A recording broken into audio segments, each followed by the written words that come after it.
So, thank you for sticking with me. This topic, like all of this work, can get heavy at times and can mean different things to different people. So, of course, please take care of yourself. Um, and yes, let's the elephant in the room, right? I'm an adoptive mom. Here I am as an adoptive mom, where the goal is really to decenter the adoptive parent in this in the adoption narrative, right? So I'm an adoptive mom. I am not an adopted person. I am not a first family member. So, again, it's just a little weird being in this space, and I want to acknowledge that. I am also not an expert. I come here with my personal experience. I have a 9-year-old, so I've been in this adoption world for about 10 years, I would say, when we started the process. Um, and I would like to share my experience of my power and privilege and sort of how I came to understand uh, the power in that privilege and to really use it within this community. As far as adoptive parents taking up space, I think the goal for adoptive parents is to stop taking up space and start making space. That's sort of the best way that I like to think of it in my brain. We really have a responsibility to adopted persons and first families. In my case, I feel like I have, a huge responsibility to my children and their birth families to figure this out and to create that space for them. By the way, I have 50 million pages of notes, so like that's just who I am. So if I look down, that's why I don't want to miss anything.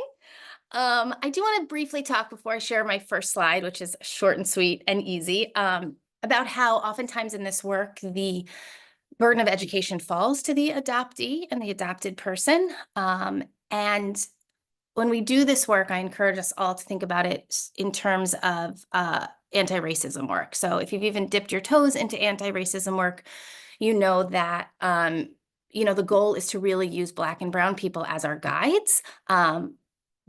But we don't want to put the burden on them to do the work for us, right? We have to do the work. So similarly, everything I've learned has come from, like I said, personal experience, but reading voraciously and following on social media, adopted persons and first families. So just important to note that. I also want to talk about just this given that we're going to be working within, which is that adoption is a system, right? Adoption is a system that's full of oppression.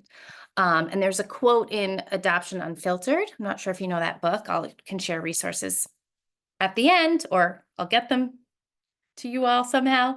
But I have a quote from an adoptee, Benita Rockingham, and she says, "It's important to make clear that the adoption system, like any other system, does not function outside of systems of oppression, but instead often works in tandem to perpetuate and exacerbate systems of oppression."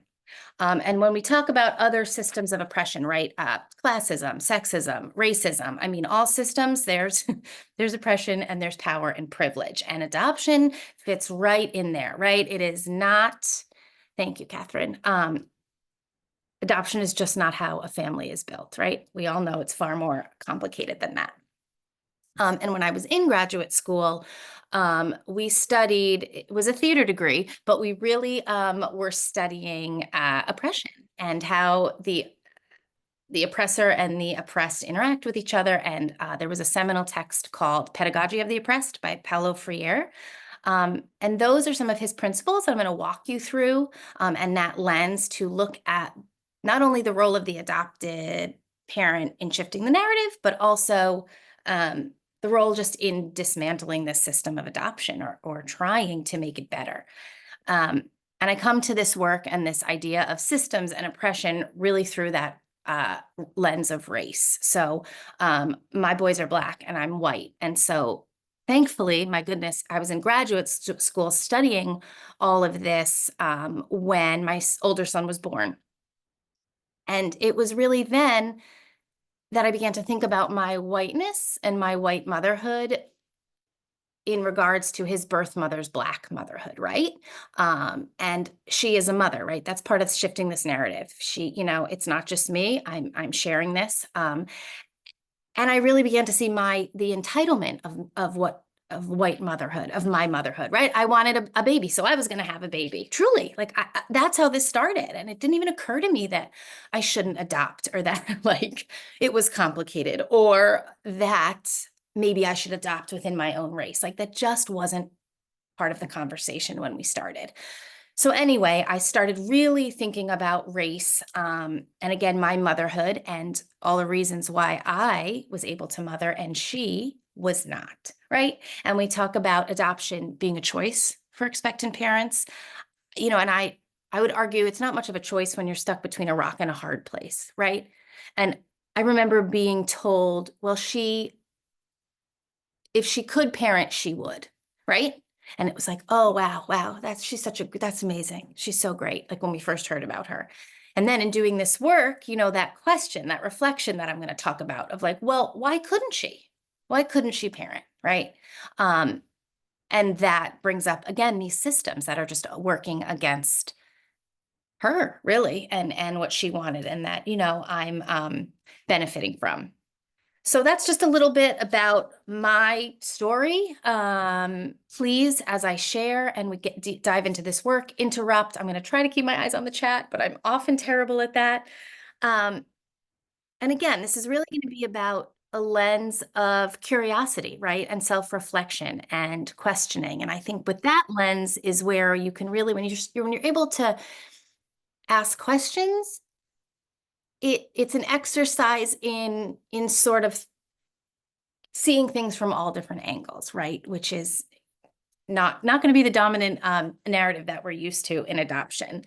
So I'm going to quickly share my screen. This first slide is like super short. I just wanted to see all your faces at first before I shared, because I'm a theater person and I love eye contact. Okay. So here is this slide. And really quickly, right, I know we talk about the adoption constellation, but at the center of that constellation is the triad, right? And it's a triangle, and it's the adoptee or the adopted person, birth parents, first parents, and the adoptive parents. And to me, it's just about flipping this triangle, this triad, right? We should be at the bottom of this triangle and really holding up and lifting up the voices of adoptee and birth parents. Okay, so next what we're going to do is go over these slightly heady education principles, stick with me, that we're then going to apply to the adoption narrative and sort of work together and hear my experience of how applying these principles really allowed me to shift my thinking in the narrative, and hopefully will allow others to do so as well. So I will go to my next slide. Dun, dun, dun, dun. Okay, Paulo Freire. If you're not familiar with him, super briefly, this is like the textbook definition of or overview of his book, Pedagogy of the Oppressed. I will read this. Freire's book offers readers his educational theory that can be used to transform and liberate oppressed people from their oppressor. Freire's pedagogy is based on his work in Brazil, teaching illiterate adults to read and write. Now, this is where adoption comes in. His experience led to concepts that can be applied to a vast range of systems and settings, as well as to the achievement of freedom for any oppressed groups of individuals. So we're going to be applying his principles to the system of adoption. And in addition, when we think about adoption and oppression, we also really will be looking at the prospective adoptive parent, the adoptive parent as the oppressor, as harsh as that sounds, right? And the adoptee or birth parent as the oppressed. There's also space here to think about how agencies operate, right? And they can be playing the role of the oppressor. And I know that's a harsh term, but look, we have to own it to be able to fix it and make things better, right? Do I want to sit here and say like, I'm an oppressor and I'm oppressing my two children? No, I don't, but there are nuggets of truth in that. And the only way we make change is to reflect on that and be, super, super honest with ourselves. Okay. And oppression is intrinsically tied to privilege, right? We all know that. Okay, so here are the main concepts we're going to be looking at. So Freire had this idea of banking education, and it is probably how we all learned. And it is the idea that students are like empty receptacles, and teachers are depositing knowledge right into students. They're not questioning, they're not asking. What they receive, they take as truth. Um, and right, I think for so many people, the dominant narrative in adoption for so long has been taken as the truth, right? Like it's all puppies and rainbows, and oh, you're so good for adopting, and oh, you're giving this child a better home. All those things that we've all heard is that dominant narrative. And it can be hard to begin to question that because A, we're inundated with it, and B, most of us in this country were educated in a very banking education sort of way, not much critical thinking going on, right? We were taught what to think, not how to think. So now we have to learn how to think. So his counter argument to that was liberatory education. And that is about questioning, right? It's about allowing the student to be part of the learning, right? That the teacher has as much to learn from the student as the student has to learn from the teacher. And I love that as far as thinking about the adopted parent is not the expert, right? We have just as much to learn, and we need to be listening to our children, of course, and adult adoptees and first families, right? Like we are put on this pedestal, and we're not the experts just because, we have money to spend on, pursuing adoption. And then there's this idea of problematizing, which again is just you question, you explore, you don't accept, like there's no universal truth. And I think, again, in adoption, that's key. We're fed this universal truth of puppies and rainbows, right? And it's just, we know that's not it. Dialogue, we obviously know what dialogue is. However, he adds something to the definition of dialogue that I love, especially when we talk about it in terms of understanding adoption and power and privilege. He says, dialogue is an understanding between different people, and it's an act of love.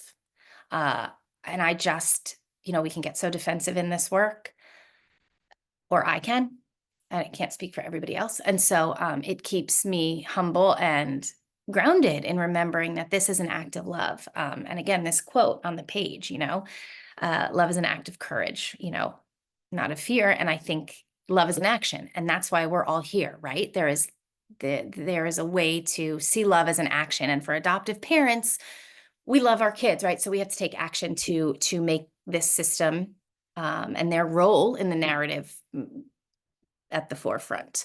And finally, praxis, my favorite. Praxis is truly like you reflect. You have to be able to reflect on something, which can be very difficult. We know that. And maybe when you're reflecting, you're problematizing and thinking, why did that happen? Why during my home study did they see that I had 3 smoke detectors in my 800 square foot apartment in Brooklyn, and that allowed me to pass my home study? Whatever it is, like thinking about it, reflecting on it, and then what is the action you're going to take? What is the action to begin the transformation? And an action can be huge, right? And we'll get to that. Or an action can really just be an internal shift, right? Especially in the adoptive parents' thinking, especially in this narrative, because if there's that internal shift, eventually it's going to bleed out of you, and it's going to affect how you're interacting with your child, with their birth family, and just with adoption as a whole. So we're really going to focus on this idea of praxis, reflection, and then what are the actions we can take to make this better from the point of view of an adoptive parent. I just said a lot. Are there any questions, comments, concerns? We good? Nothing in the chat? Move on. Here we go. Okay. So,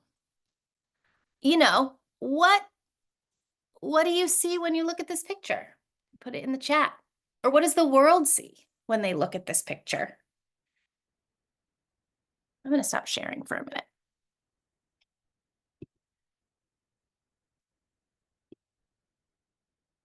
Anyone want to share? What do you see when I just took it down? But it was a really happy multiracial family. Yep. So yes, absolutely. That is what I saw. I also, when I saw that picture, saw a family that um, looked a lot like me, right? And gosh, look how wonderful, and everyone's getting along, and their siblings. And again, even when I was picking that image, knowing that I was going to say what I'm about to say, I don't want to say I was tricked into only the love and the happiness, but I was right away, it was that dominant narrative of look at this happy family built through adoption of all different colors. That's where I went.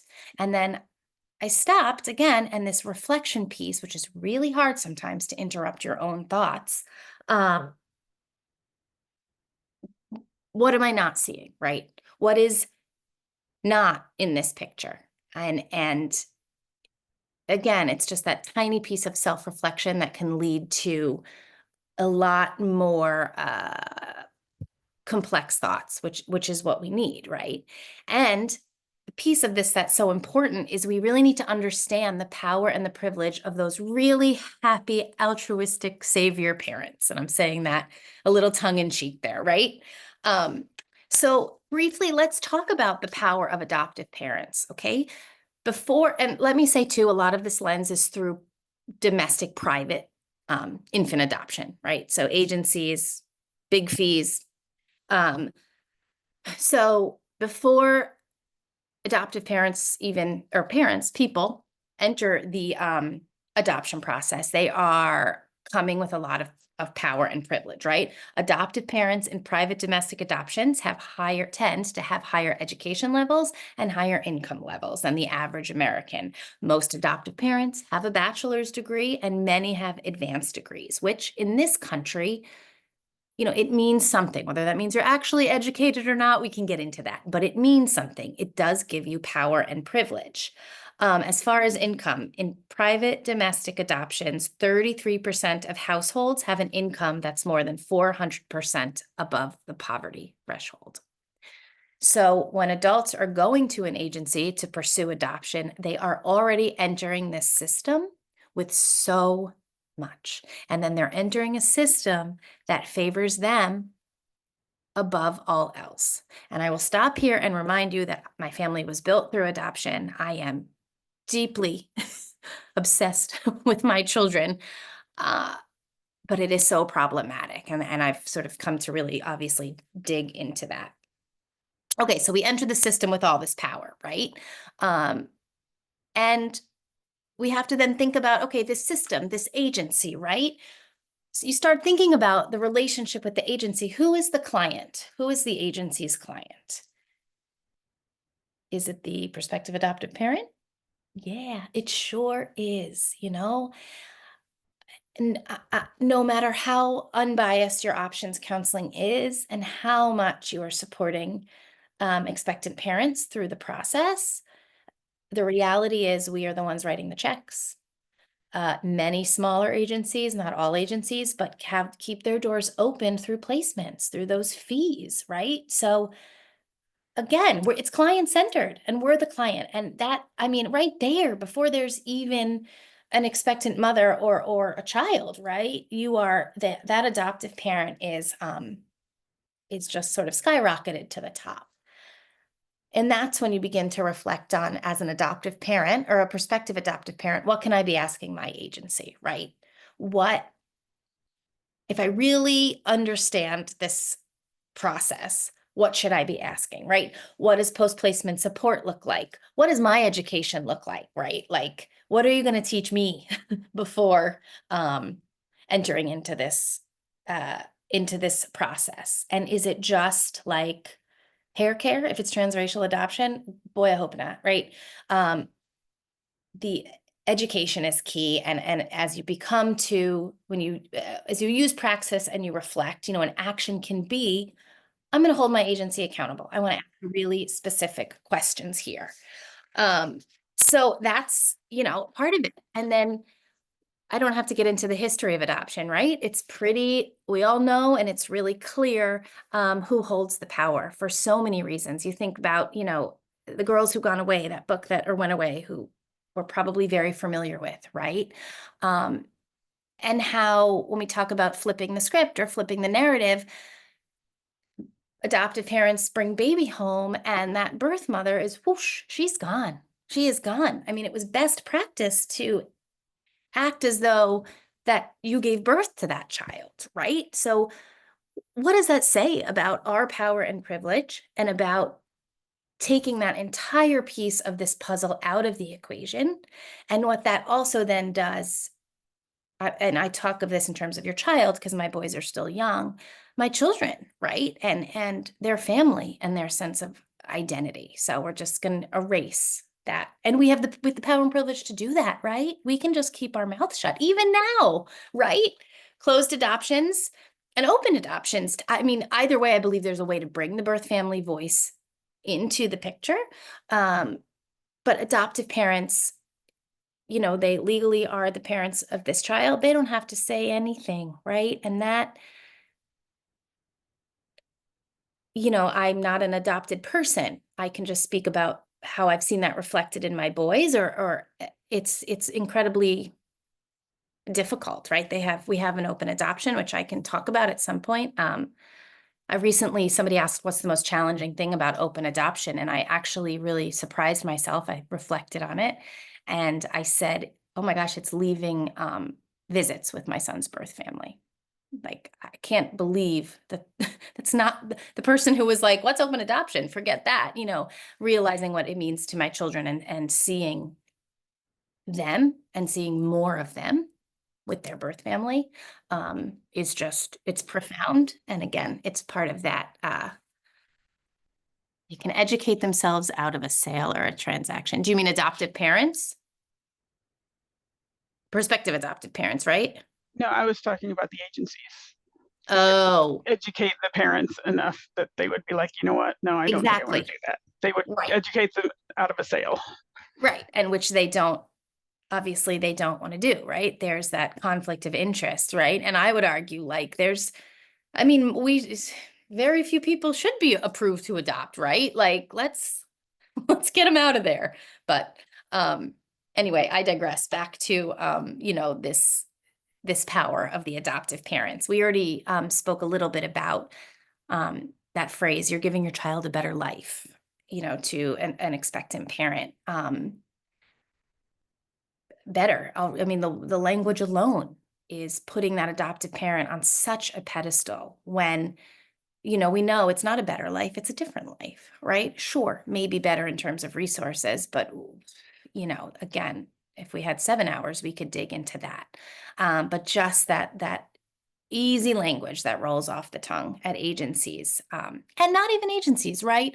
I've had family members say it, friends say it, people say it to my children. I'm sure if you're an adopted person, you've heard it, how lucky you are. All those things are perpetuating this narrative of putting us at the top. And if we are the ones with all the power and privilege, then we need to take responsibility for interrupting those thoughts and choosing how we're going to take action, which again, I'll talk a little bit about, but it does begin with that internal shift, with really being able to problematize and think about like, wait, what's really going on here? Another little piece of the power dynamic, adoption law, right? I remember when we were in the process, my son was born in Florida and we were told that Florida's an adoption friendly state. And it was like, great, yay, wonderful. Now, as I've been in this work and thinking about it, it's adoption friendly to who? To me, because she signs, at surrender, it becomes irrevocable, right? That's one of the reasons why it's adoption friendly, right? Well, it's adoption friendly for me because then it's, that transfer of motherhood is more immediate, which is,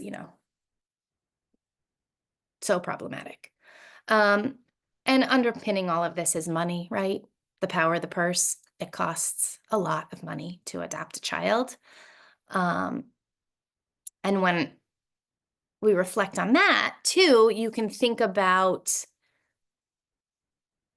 if we have the power and the privilege to, pursue adoption, then we have the power and privilege to hold the agencies accountable, right? If we do the work and we still decide, yes, we want to become parents, you know, through adoption, hold that agency more accountable, right? Like if we all got together, and I know a lot of adoptive parents who have just a lot of money with high power paying jobs with a lot of power, like, you know, if we came together, I do think that we could initiate change, right? And again, all those statistics about education and degrees, right? That we law degrees, teaching degrees, we have a lot. And sort of thinking about how we use that, I think, is part of this shifting of the narrative, right? And our kids are watching. Um, and for any adult adoptees in the room, you know, you can again, your experience needs to be centered, and us as parents again need to make that space for you and not take up the space with all these beautiful stories. um okay, so that's kind of the power and privilege, right? I'm going to share my screen again. There we go.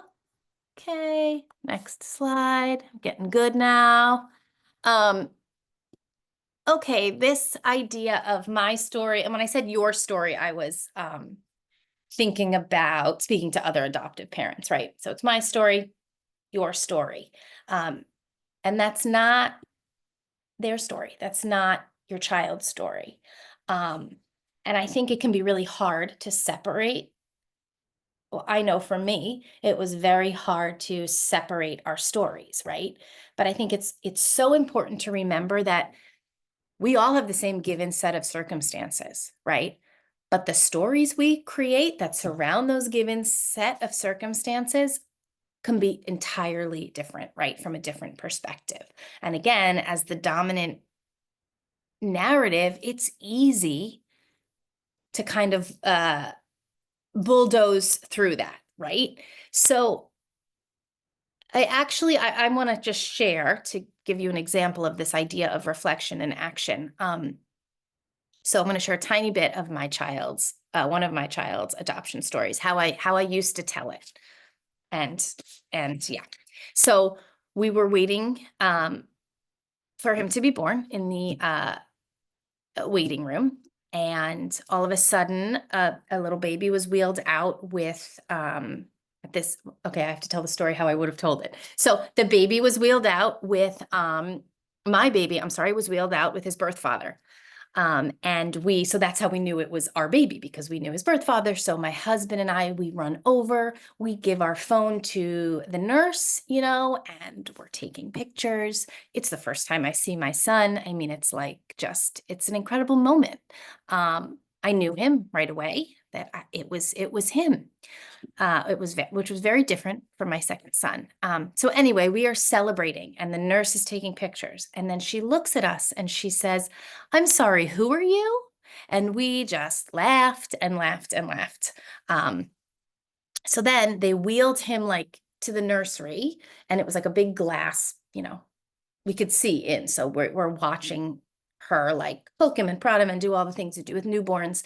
Um, and then he's all swaddled up and he's in there. His birth mom had a C-section, so she was recovering from her C-section.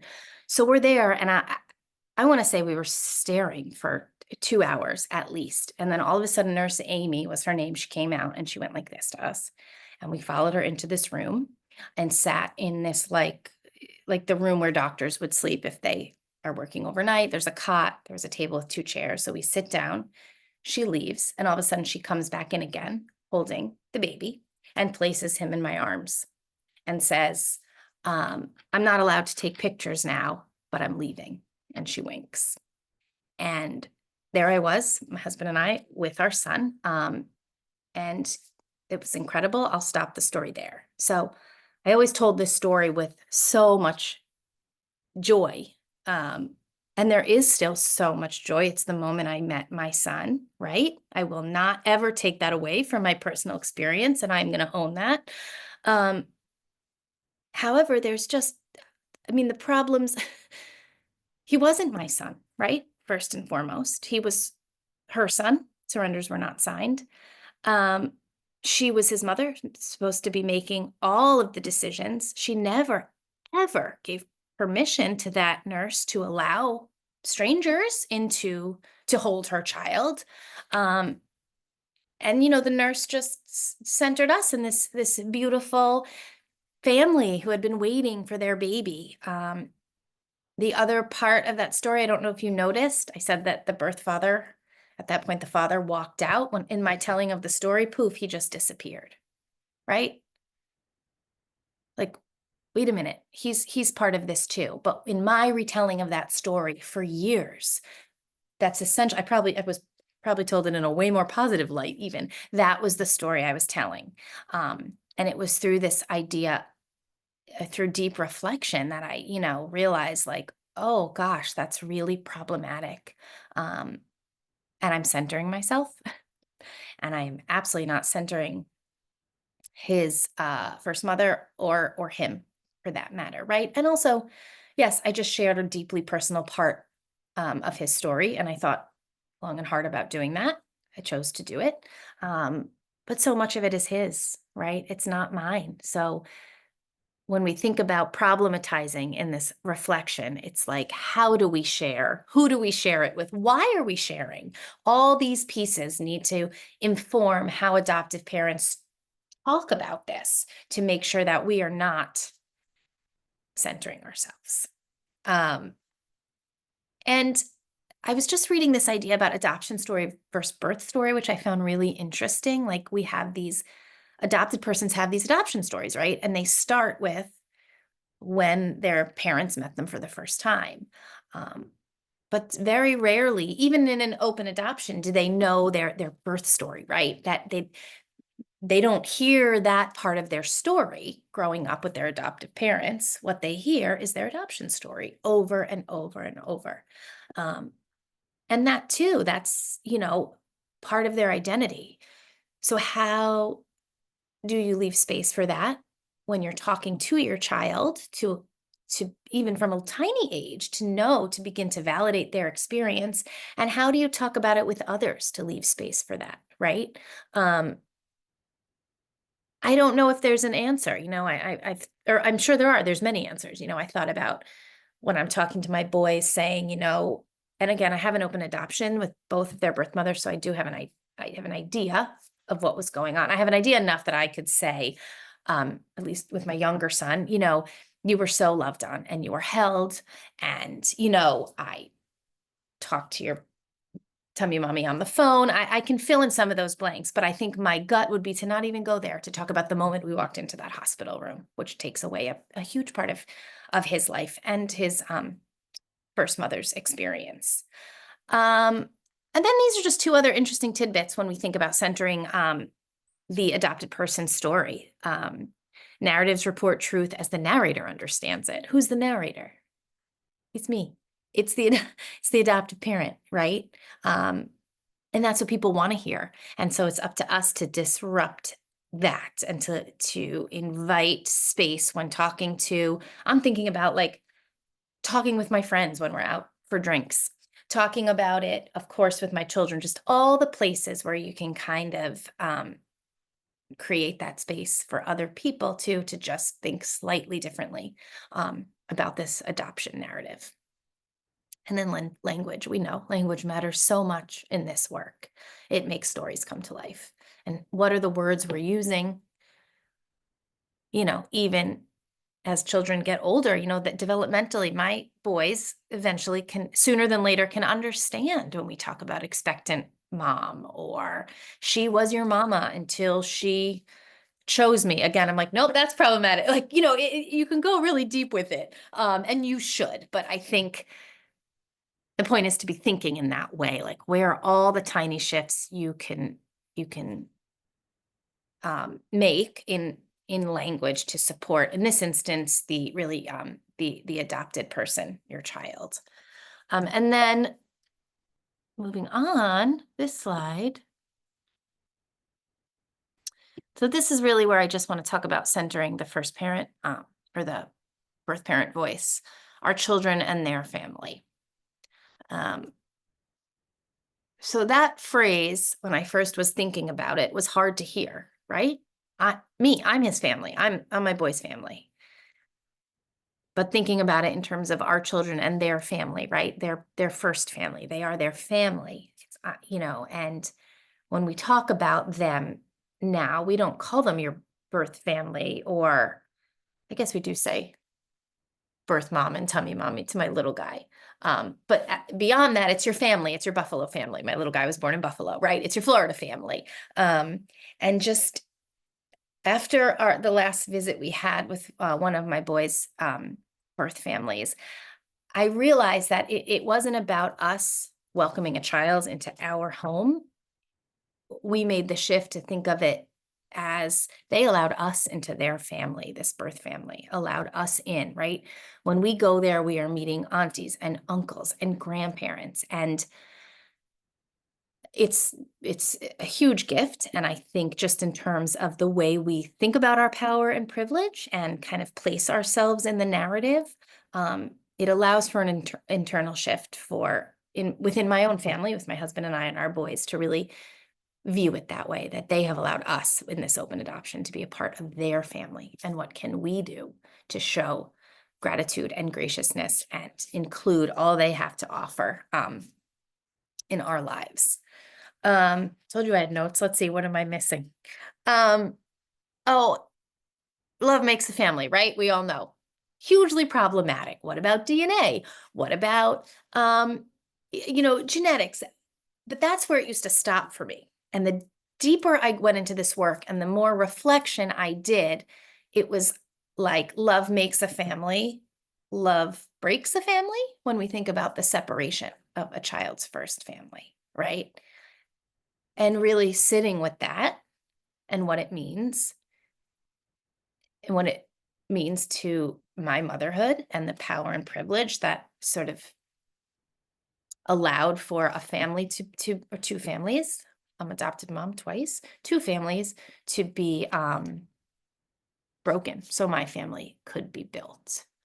Um, and really sitting with that, again, I think an internal shift happens, or did for me, that's needed. And it's, sometimes we have to allow ourselves to be the bad guy and see how icky it all is in order to make change and to sit with that ickiness. Like, look, I don't want to I'm the biggest people pleaser on earth, but clearly now I'm not, because it's hard, but you have to do it, and it's all in service to at this point, again, my boys are little, to my children. Um, Another piece of bringing the birth family to the forefront is we talk about the importance of medical history, right? Like, yes, that's amazing. We have medical history. But if that's all that an adoptive family, that's the only time you really talk about the first family, like, what signal does that send to your child, right?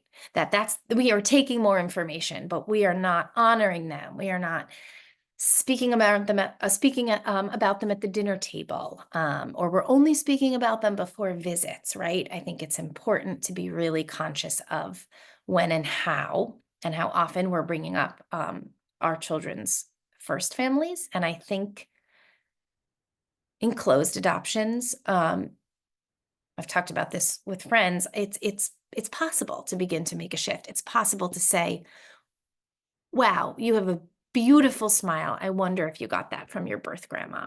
Boy, I'd love to meet her. Or, I wonder if that's how your birth mom smiled or laughed. I would love to meet her. And I think in that way, um, validating and honoring your child and that part of your child, even if you don't have an open adoption. Another piece of this that my husband and I had to work on, we realized we talked about our children's birth families all the time in our own home, but never with extended family.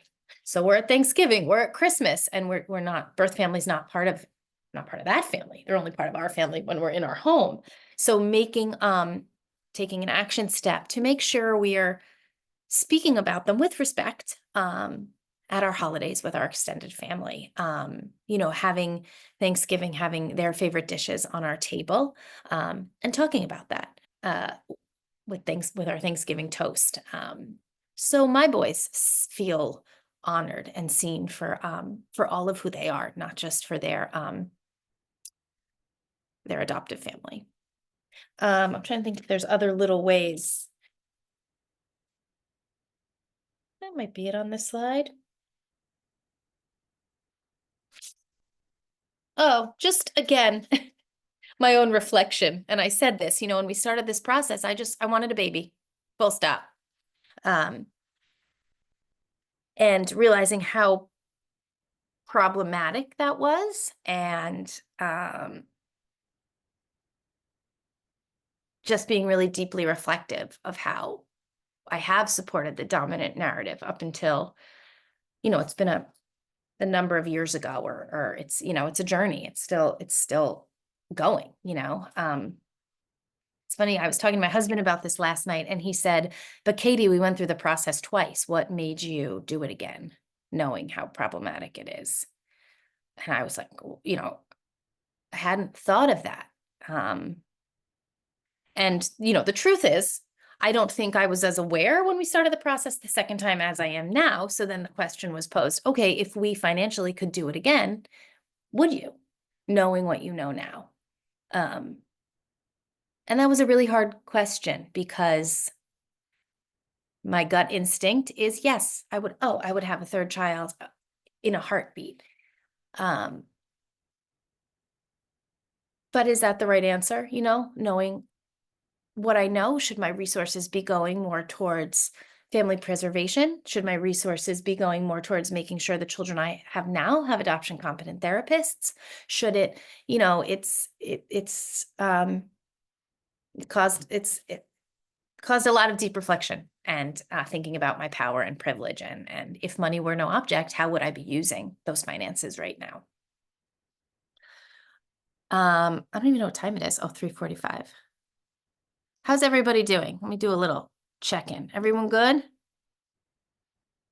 Yeah? I can't see the chat. We're good. We do have an interesting discussion point in the chat. Merit. This is fantastic. This is from Amy. Again, kind of going to the framework for a later part of the discussion. There's a dichotomy between knowing what an adoption entails or means, and the idea of what will happen to these kids if I don't care for them. If there is no option to be with birth families, again, the savior complex, and just kind of chatting that through. It's a really important observation, right?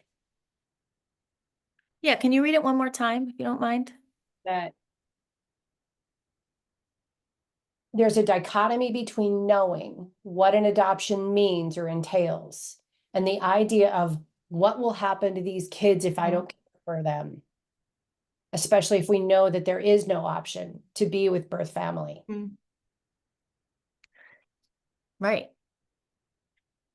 If there is no option to be, and again, I'm not fully educated on this, right? But so if we're saying that the choice is adoption, or I guess living in an institution, or, some sort of home until they're 18. I mean, I think there's still,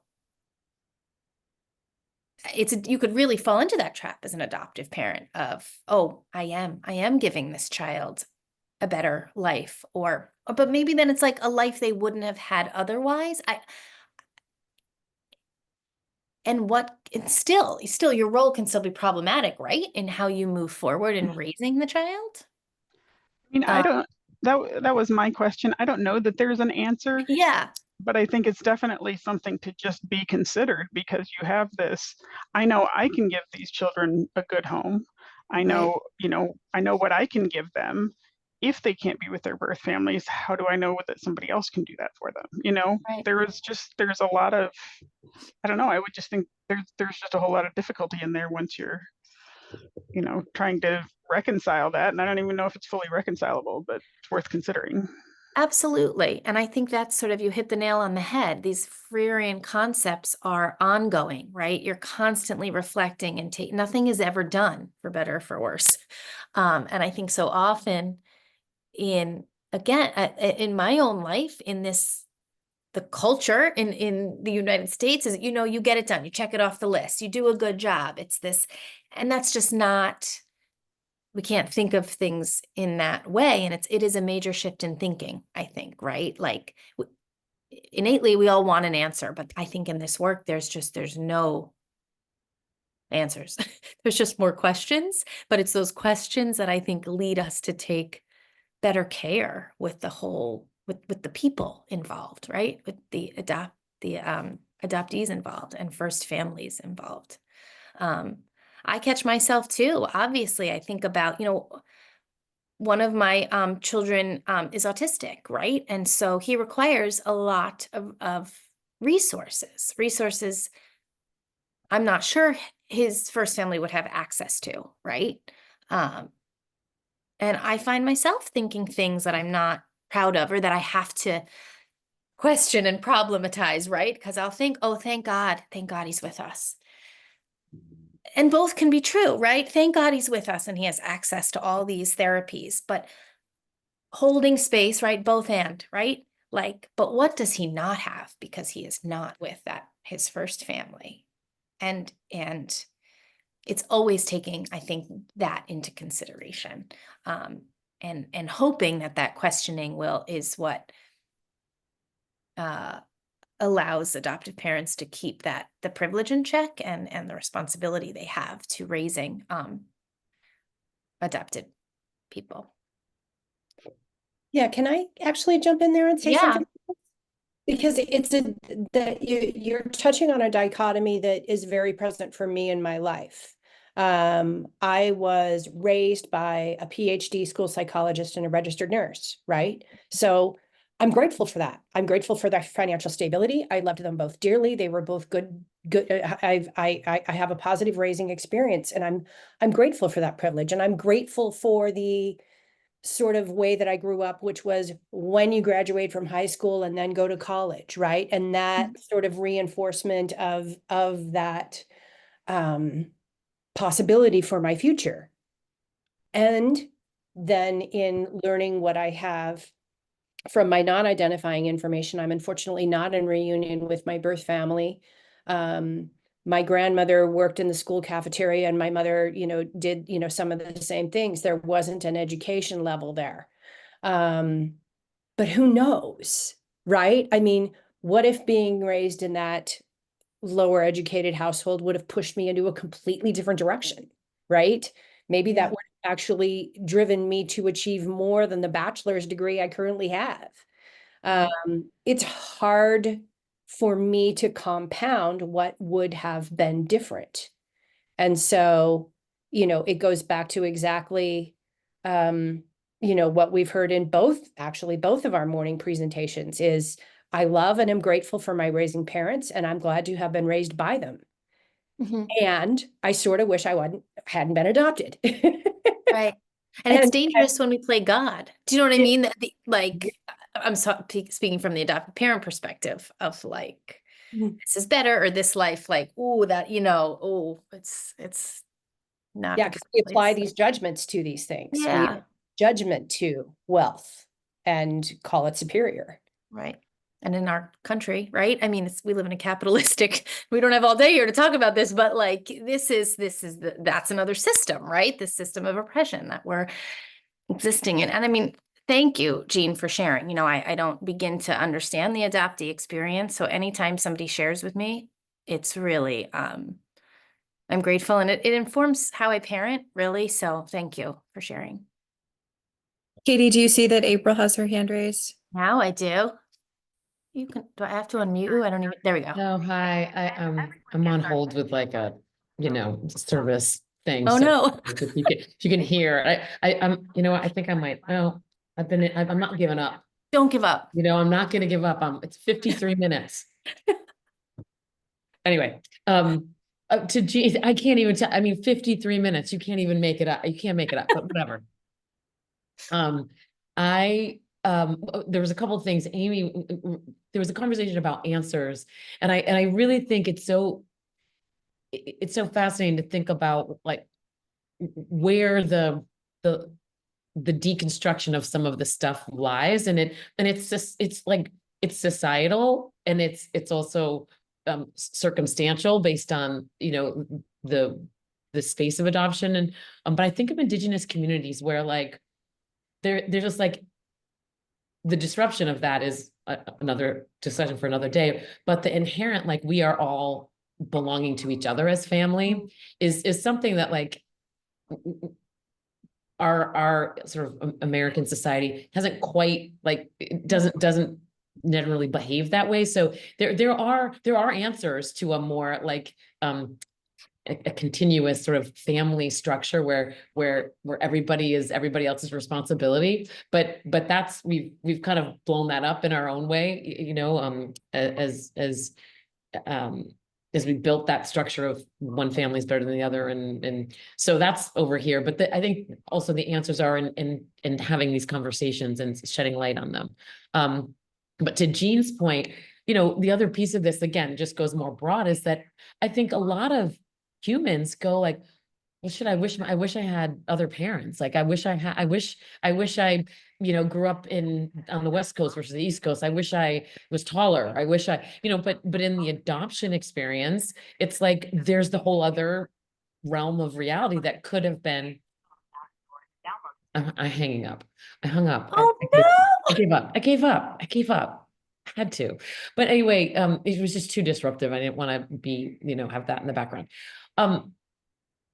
But it just struck me that it's healthy to think about another life that you might have had as a human. I mean, just because I think that's just life, but it's essential to be able to hold that as an adopted person and have the people around you who are validating that exploration, and whatever the adopted person kind of holds at whatever stage and age of their life is theirs to hold and have. And my wish is that we have the people around us encouraging, validating, helping us hold, giving us truth, so that when we do question or do ask, that it's met with this, like, a celebration and a sitting next to us and saying, let's let you know, I've got some answers, or, you know, a sharing that, you know, age appropriate just always feels like a bigger opportunity and an urgent one. So just, I think this conversation has been a really, really, really great. And I would just, the last thing I would say is, you know, it's just even the language of like my children, you know, they're, you know, I mean, they're right. Like you were just saying, like, I just feel like I always say, I never say your or my, or I don't have children and I parent, but I always say, and it's longer language, and people go, well, April, it's just more complicated. I'm like, well, the children entrusted to you through adoption. right. That's the language I use, and because that's the truth.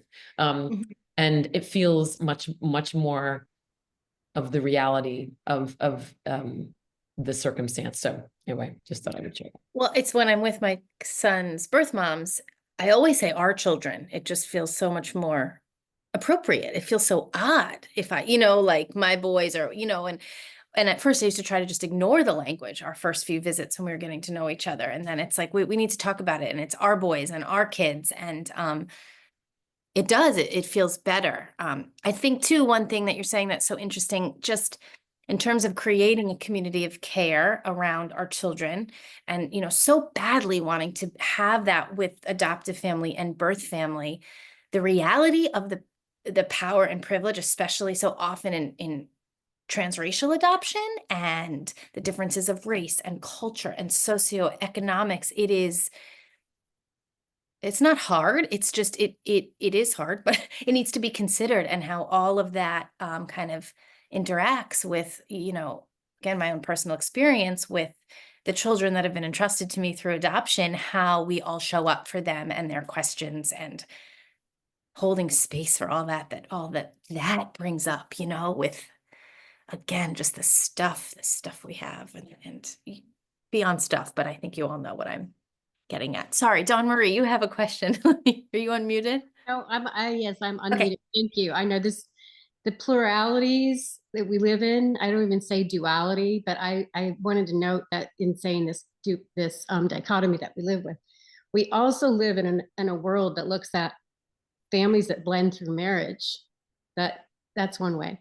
And then families that are essentially, I consider myself blended family with my daughter's family origin. So our family got expanded, and I include those expanded, elements, her family, my family. We are all a family.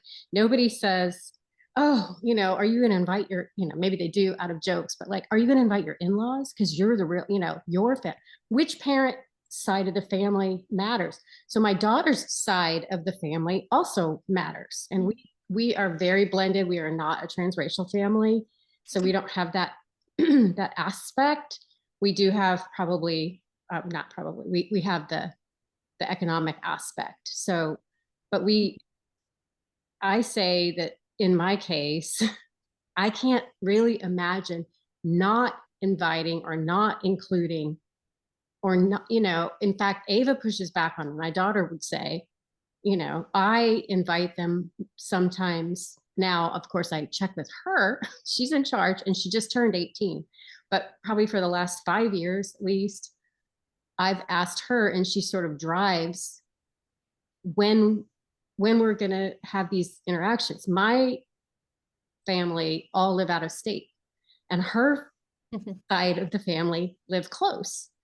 And when I became divorced, also not one of those fun things that happens to you when you're supposed to be providing the perfect unicorn family, they were more than kind and gracious to us, to me, mostly more to me than my ex-husband. But we probably got stronger in our connections, and it's just another. It's not easy for other people to sort of comprehend it, because that the society that we live in does want these walls and boundaries. It's easier for them. It makes sense. That's how that's for them. But the reality for us is, even when I have someone tell me, I don't know if I could have done that, or, how do you do that? And I'm like, how do you talk to your in-laws? Yeah. I mean, these are right. This is part of our life and our family and our, all of it. So there's lots of ways to sort of bring that back down to just humanize the situation, and you're okay, but is it easy? No. Does it feel weird sometimes? For sure. It really does. Because when you're up close with someone else's pain or their loss, I mean, like you said earlier, the hardest part was leaving. It used to be the hardest thing for me when we would have our visits, which started the weekend after my daughter was born, and she came from an intact family, but very big age difference. Her sister was graduated like 3 weeks, high school, 3 weeks before she was born. So this was a very odd situation, right, all the way around. But we saw them immediately. The hardest part was we would see each other, and there was so much grief. There's no grief counseling provided for everyone right after a visit like that, when you walk away and the birth father is streaming tears down his face. Ava saw that too, though. She saw their real emotions. She, as a baby, right? What is she processing? It's all in her cells, like we know. That grief was present, but we all made a point to be present with it and to choose each other still, saying it's hard, but we want to be with each other in moments where we're grieving, as well as moments that we're celebrating. That's not just always about trying to, just do the highlight reel, like you said, only for birthdays we get together on a separate day or something, Sometimes it's just that. And we recently, this is kind of full closure, because she's 18 and she's about to graduate high school, well, in 6 months. Her biological grandmother, passed away, and they called us to let us know that they were in a situation of hospice, and a lot of them were going to the hospital that evening, but we couldn't make it work. It just, with all the dynamics, it was too late in the day. It was all the things, and they'd said, a couple days. So we were going the next day, and we didn't get to be there to see her grandmother one more time. And that, all of those pieces of the puzzle are hard for her, but they contact her directly. They contact me directly. We're kind of very enmeshed. So we're a family. We're a family. And so sometimes it's awkward, and sometimes there's a difficulty making just a situation come about, but for me, I think as an adoptive parent, there's a little extra, as the coordinator, I want to bring it all together. I want to make it work. I have an ex-husband who's not as always easy to work with, in situations logistically. So I cannot promise things sometimes, but Right. I say I will do my best, our best. And sometimes no matter what, like in all life, your best might not work that time to make it the Right. situation that you hope for. But Mhm. we're here to, hold each other through this lifelong journey of grief that we get to carry. This is the other thing, they don't tell you that, right? You're going to get to carry this grief of the children entrusted to you. You're going to carry all that grief and your own side by side for their entire life. Mhm. Well, I think that's the grief I was speaking to about leaving birth family, just the and it makes me think too, when we don't include the first family's voice, right? Like I always say, it's the most intimate relationships between me and my son's first mother. She trusted, like it's so odd because we were pretty much perfect strangers, right? In both instances, but the intimacy is there and you have to like build on that. And how could you kind of brush it under the table, right? And I think it's continuing to talk about it. Like you said, my family's better about it now, but at extended gatherings, like, right? Like, what can we say? Or, a stepsister who would be like, how's his birth, mom?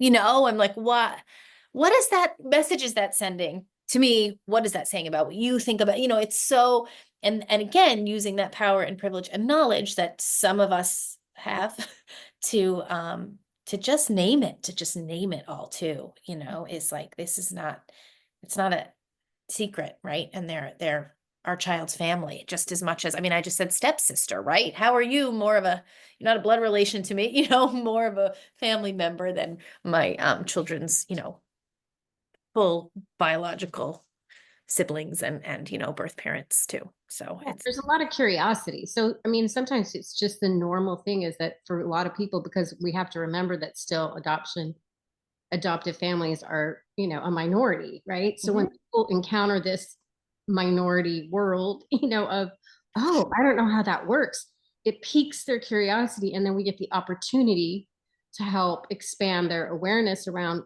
that really looks like. And it is a role of educating, and it's a role of ongoing education and learning for ourselves. yeah. Keep being resourced like we probably have options to be. Right. And helping each other along with finding the best language that isn't cumbersome to us, that comes naturally, that serves the adopted person Right.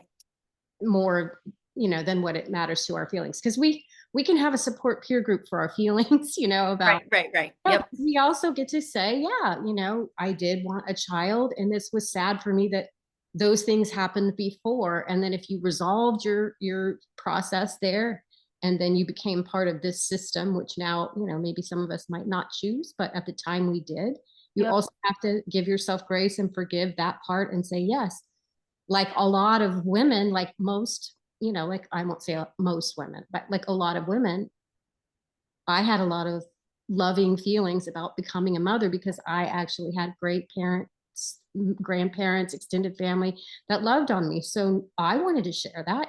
That's pretty normal. That's not a terrible thing. But how you Right. get here, there's a lot of different, there's a lot of different paths. And once you're already here, you can't go back and, continue to I don't know, that there's a self-care piece that Absolutely. you can't just constantly think of yourself as a horrible human being for having that part of what's considered a normal experience. Right. No, but I think what we can do is we can always correct, and we can always, I think that's the reflection piece. Wait, what did I do? What did I think? How can I do better for my child if they're little, or for my child, whoever, I don't know, for the adopted person in my life, right? Like, and I think that's where the power and the privilege, we get to choose. Actually, I'll go to my next slide. We get to kind of choose where we use our power and privilege, right? We can shift it with our extended family and just within ourselves, and that's fine. That's enough. There's some of us, I think, who, if we start to really reflect and use this notion of praxis and what actions can I take, we might, again, all the way up to federal government, really understand how adoption is political and what can we do on that level to make change. And that doesn't mean we all, as adoptive parents, we all have to do it. I think there's space for all of us in this, in all of these places, to make this shift. I even just like going out with friends, this idea of, I have a friend who said, my child won't stay in their room. So at night, so I lock the door, they can't get out, and it was like thinking about, again, the adoptee, right? And really understanding they are not biologically, they went through trauma and grief, right? So there's this trauma-informed kind of care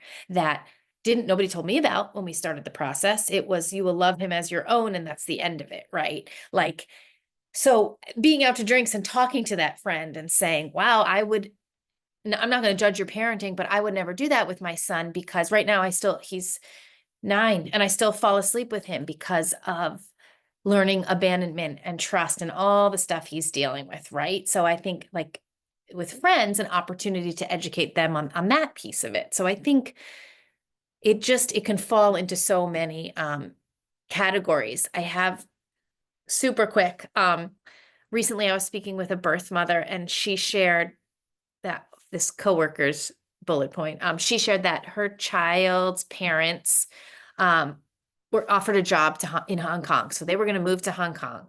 And in his job negotiation, in his package, he negotiated travel stipends for her to fly to Hong Kong a certain number of times a year, because he was advocating in that space, saying, she's immediate family. She's my child's birth mom. We need to see her. And it's a non-negotiable. And guess what? He got the job, and that was part of the package.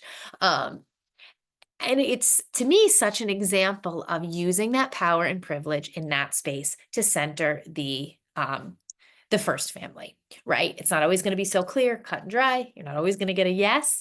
But again, I think it's about knowing where we can use our privilege, right? School communities. I mean, advocating for, I don't know if anyone was in Isaac's and Max's session yesterday, but schools, and how we as parents with loud voices can show up and address, that, being adopted and adoptee is an identity, and how we take care of that identity in school. Funny story, I was given 10 whole minutes at the staff meeting at my son's school to talk about adoption. 10 minutes. Like, what?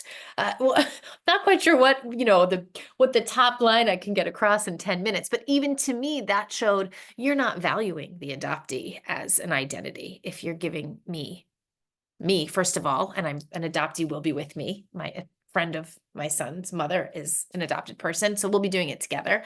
But right, what does it mean that Lindsay, my friend, the adopted person, we get 10 minutes to talk about this? That sends a message too, right? Doesn't it? Adoption agencies, again, the power of the purse. We can use our power there if that's where we feel that we want to do this activism and advocacy work. I was thinking about local government, like, what could we do? And again, it goes back, I know I sound like a broken record, but these Freirean principles of problematizing and questioning, like, call me a dork, but I find it's fun. Like, okay, local government, what could I do? You could write an op-ed. Every town seems to love to have an adopt a tree project, or adopt a family at the holidays. Like, maybe you advocate for a change of language around that, right?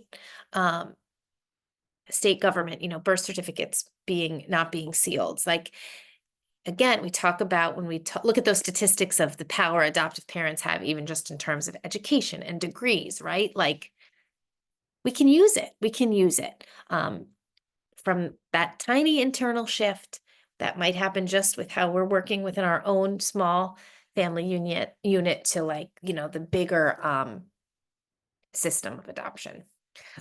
So I'm gonna stop sharing my screen. There we go. There's so many messages. Maybe you, oh. I'm reading now.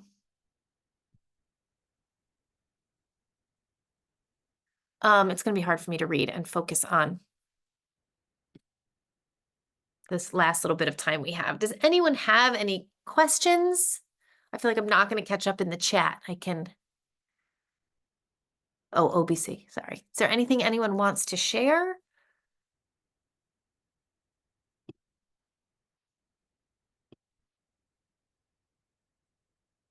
You all, now I'm just reading the chat. I'm gonna stop that now. I'll read in a minute. Well, I want to thank you all for being here and allowing me as an adoptive parent to take up space. I hope you'll take, there's some takeaway, whether you're an adopted person, an agency professional, a prospective adoptive parent. Oh, you know what I'm going to put up my contact info, because really, questions, resources, I'm here. I also have my blog up there, which is very funny because I've made a conscious decision to not take down old posts. But if you're super bored and you want to go read, I think if you start at the beginning, you can sort of see the, one second, the evolution of my thinking and the, reflection that we didn't even get to all this. Oh, also just putting my bio at the end was also a way to kind of decenter, right?